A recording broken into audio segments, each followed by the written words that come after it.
नमस्कार, मी वर्षा नलवडे आणि आपण बघत आहात लोकशाही मराठी बातमी. बळीराजाच्या कृषी विशेष बुलेटिनमध्ये आपल्या सगळ्यांचं मी स्वागत करते आणि यानंतर कृषी विषयक काही महत्त्वाच्या बातम्यांचा घेऊयात वेगवान आढावा. एकात्मिक फलोत्पादन विकास अभियान सन 2023-24 अंतर्गत मनुष्यबळ विकास कार्यक्रमांतर्गत राज्याबाहेर शेतकऱ्यांचे प्रक्षेत्र भेट हा कार्यक्रम राबवण्यात येणार आहे. या कार्यक्रमात सहभाग घेण्यासाठी जिल्ह्यातील इच्छुक फलोत्पादन शेतकऱ्यांनी 31 डिसेंबरपर्यंत अर्ज करण्याचं आवाहन कृषी विभागाकडून करण्यात आलंय. जत तालुक्यातील वळसंघ येथील एका रेशन धान्य दुकानातून लाभार्थ्यांना दिलेल्या तांदळामध्ये प्लास्टिकचा तांदूळ आढळला होता. तर लाभार्थी घरी तांदूळ नीट करताना तांदळामध्ये प्लास्टिकचा तांदूळ आढळल्याचा धक्कादायक प्रकार उघडकीस आलाय. यामुळे आता याचा जाब विचारत स्वतः लाभार्थी कृष्णा कोरी यांनी पुरवठा निरीक्षक यांना निवेदन देखील दिलं आहे. माण तालुक्यात बोगस पशुवैद्यकीय डॉक्टरांचा सुळसुळाट झालाय. पशुपालकांची मोठी आर्थिक लूट होत असल्याची चर्चा माणमध्ये रंगली आहे. तर बोगस असलेल्या दुकानांवरती आणि डॉक्टरांवरती प्रशासनानं कारवाई करून पशुपालकांची आणि शेतकऱ्यांची होणारी लूट थांबवावी अशी मागणी आता शेतकऱ्यांकडून केली जाते. हिवाळ्यात कडाक्याच्या थंडीला सुरुवात झाली आहे. अशातच आता भाजीपाला पिकांचे भाव देखील कडाडले आहेत. त्यामुळे बजेट कोलमडल्याची शक्यता होती. तर दुसरीकडे शेतकऱ्यांकडून 20 ते 22 रुपये किलो दरात वांगी, कोबी, काकडी हे विकत घेतली जात आहेत. त्यानंतर आता याच भाजीपाला पिकांचे भाव प्रति किलो 100 रुपये होत आहेत. यात शेतकऱ्यांना आर्थिक फटका बसत असल्याचं बघायला मिळत आहे. विमा कंपन्यांनी जाचक अट रद्द करून शेतकऱ्यांना सरसकट पीक विमा द्यावा. तसेच निराधारांचे अनेक प्रश्न प्रलंबित आहेत. निराधारांचा पगार आता वेळेवर मिळत नाहीये. तसेच निराधारांच्या पगारात वाढ करण्यात यावी यासह इतर अनेक मागण्यांसाठी निराधार आणि शेतकऱ्यांच्या वतीनं लातूर जिल्ह्यातील औसा तहसील या कार्यालयावरती मोर्चा काढून निवेदन देखील देण्यात आले. यंदा तूर उत्पन्न घटण्याची शक्यता लक्षात घेता नाफेड मार्फत हमीभावाऐवजी बाजारभावानं तूर खरेदी करण्याच्या सूचना केंद्र शासनानं नाफेड दिल्या. तर त्यानुसार आता लातूर जिल्ह्यामध्ये 6 ठिकाणी नाफेड केंद्रावरती तूर खरेदीसाठी नोंदणी देखील सुरू झाली आहे. तर नाफेड प्रथमच हमीभावात नव्हे तर बाजारभावात तूर खरेदी करणार असल्यानं शेतकऱ्यांना याचा लाभ देखील होणार आहे. उत्तर महाराष्ट्र ऊसतोड मुकादम आणि वाहतूकदार संघटना महाराष्ट्र राज्य यांनी विविध मागण्यांसंदर्भात पालकमंत्री दादा भुसे यांची भेट घेऊन त्यांना निवेदन दिलं आहे. महाराष्ट्र राज्यात दर 3 वर्षांनी वाढ होत असते, परंतु आजपर्यंत सदर ऊसतोड ही दर वाढ झालीच नाहीये आणि ती तात्काळ वाढवण्यासाठी यावेळेस मागणी करत निवेदन देखील देण्यात आलंय.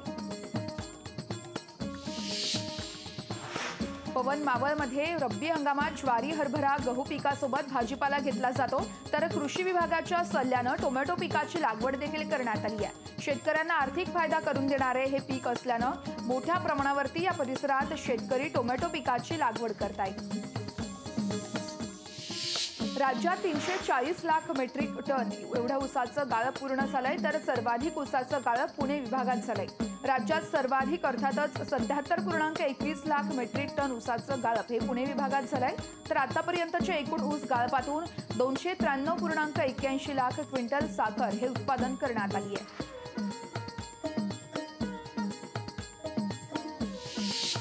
यानंतर काही बातम्या सविस्तर बघूया. एकनाथ शिंदे यांनी खडकाळ माळरानावरती आता पेरूची बाग फुलवली आहे.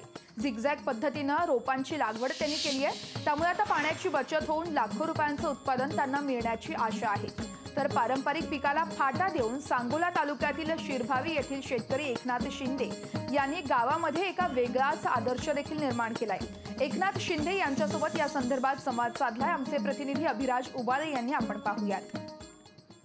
सामान्य नागरिकाला, सामान्य खवय्यांना परवडणारं फळ म्हणजे पेरू.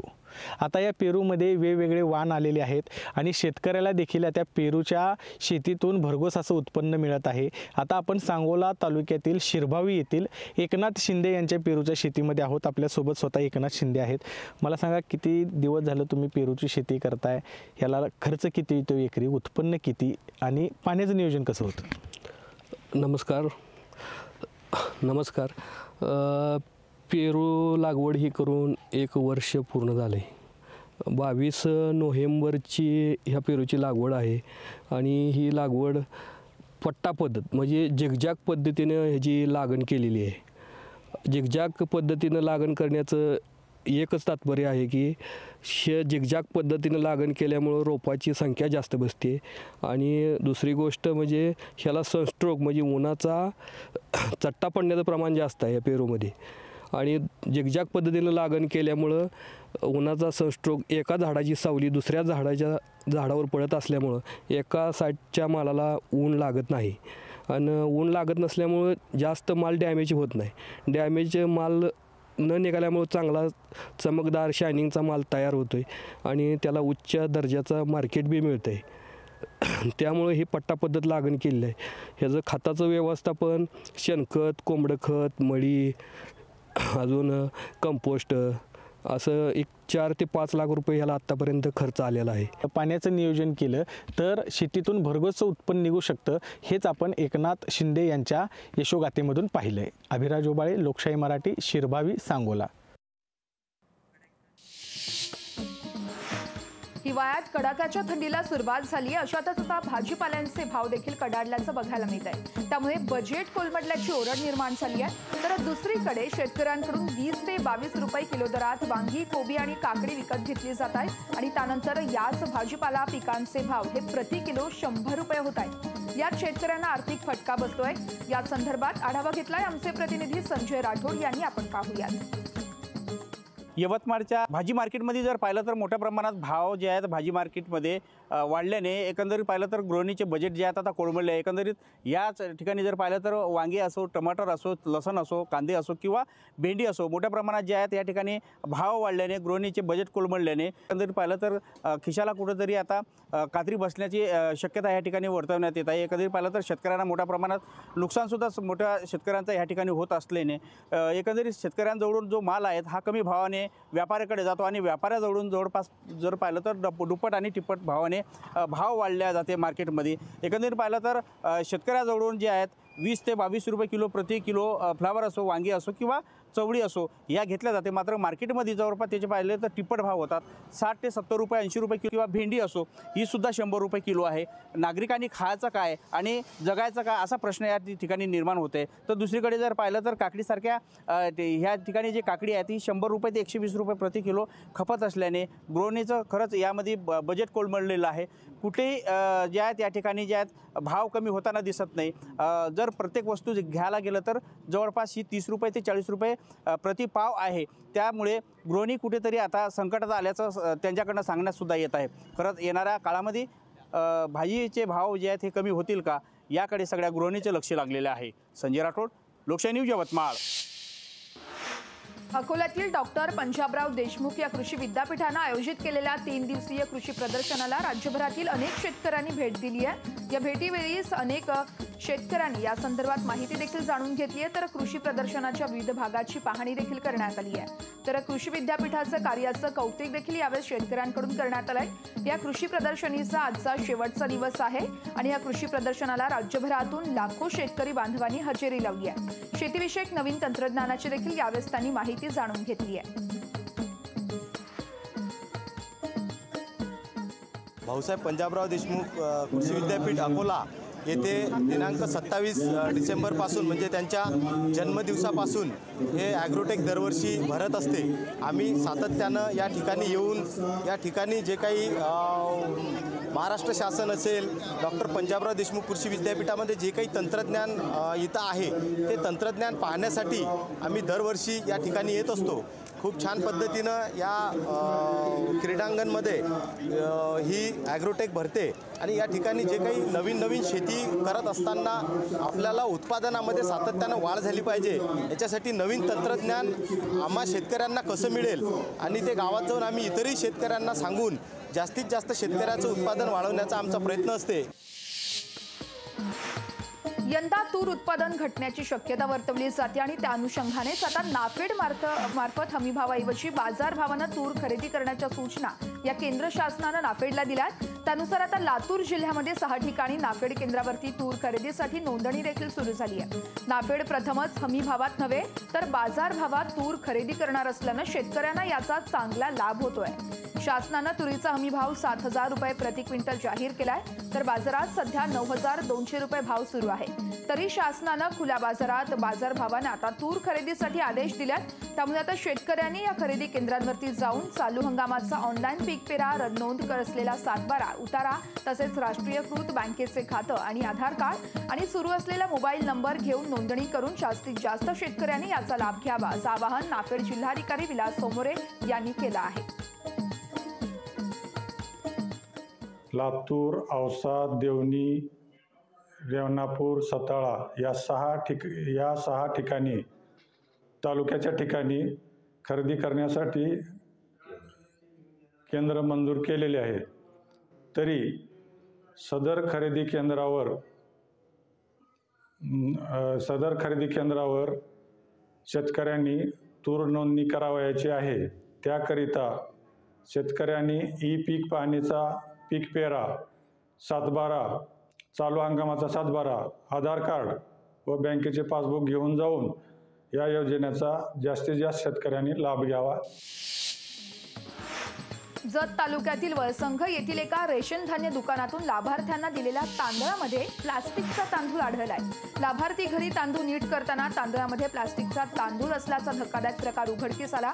त्यामुळे याचा जाब विचारत स्वतः लाभार्थी कृष्णा कोळी यांनी पुरवठा निरीक्षक यांना निवेदन दिलंय आणि हा गंभीर प्रकार असून सर्वसामान्यांच्या जीवाशी खेळलं जात आहे. याची गांभीर्यानं दखल घेऊन सखोल चौकशी करावी तसेच दोषींवर कारवाई करावी अशी मागणी लाभार्थी कृष्णा कोळी यांनी केली आहे.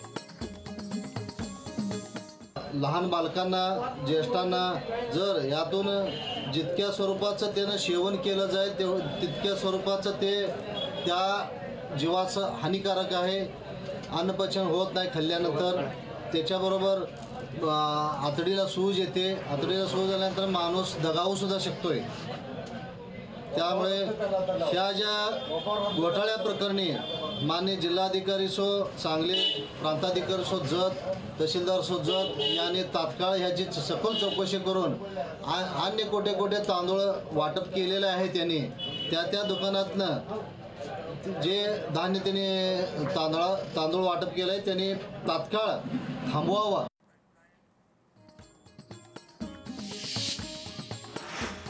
जळगाव जिल्ह्यातील यावल तालुक्यातल्या 18वल शिवारामध्ये चिंतामण तायडे यांच्या केळीच्या बागेत अज्ञातानं काढणीला आलेले पेरीचे घड आता हे कापून टाकल्याची घटना घडली आहे. या संपूर्ण घटनेत शेतकऱ्याचे सुमारे 2.5 लाखांचं नुकसान झालंय. तर या प्रकरणी अज्ञाताविरोधात यावल पोलिसात गुन्हा देखील दाखल करण्यात आलाय.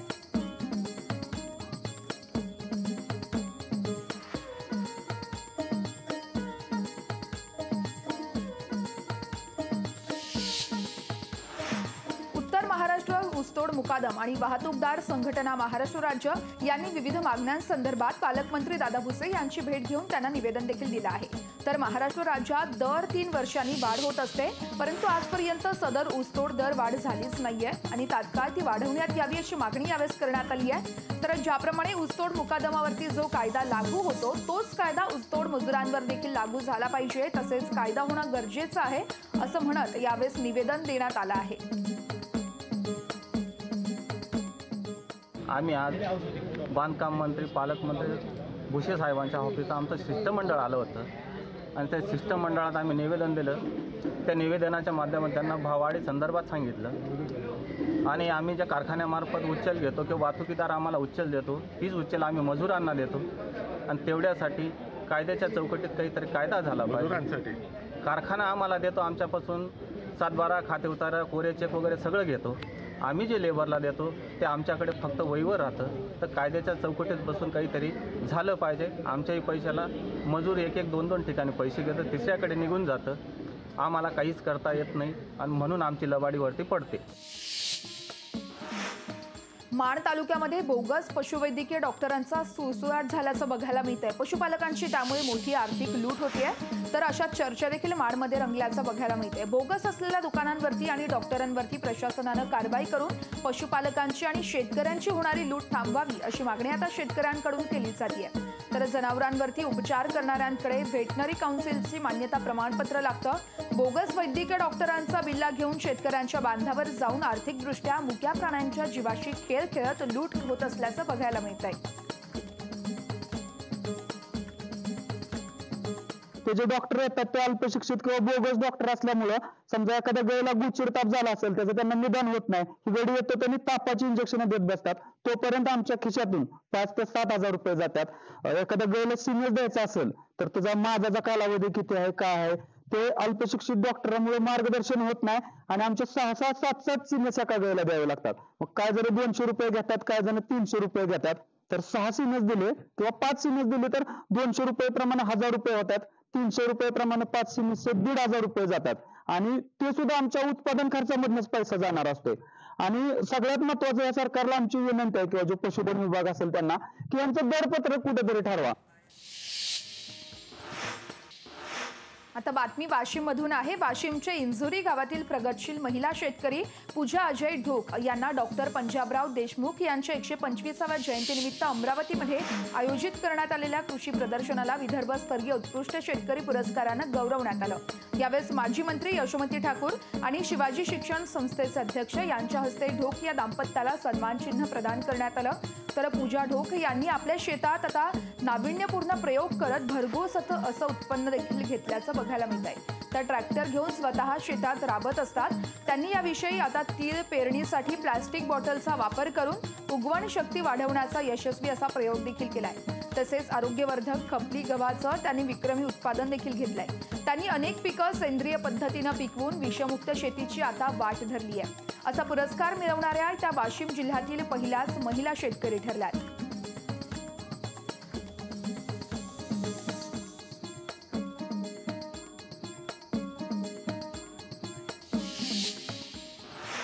आणखी बातम्या आपल्याला बघायच्याच आहेत, मात्र एका छोट्याशा ब्रेक नंतर, त्यामुळे तुम्ही कुठे जाऊ नका, बघत रहा फक्त लोकशाही मराठी।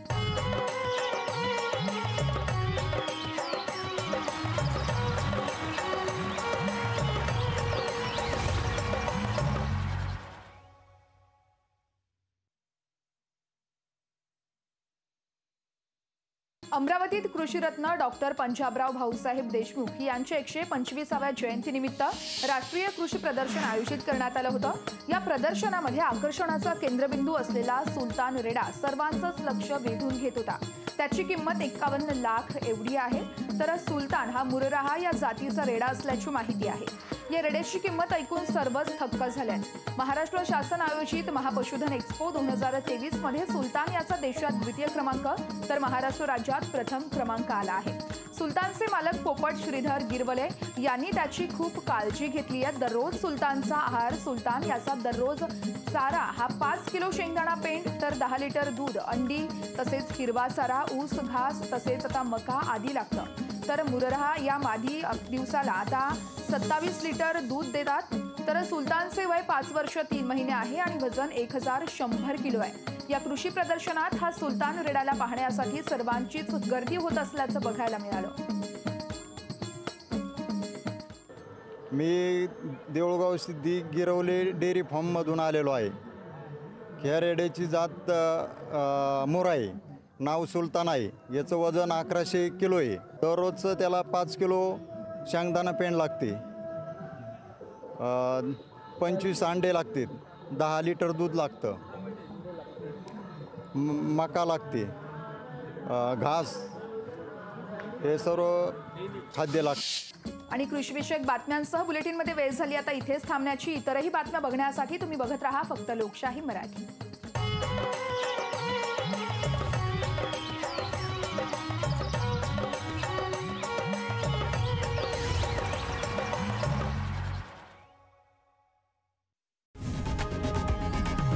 लोकशाही मराठी ऐका, पहा, जागरूक रहा।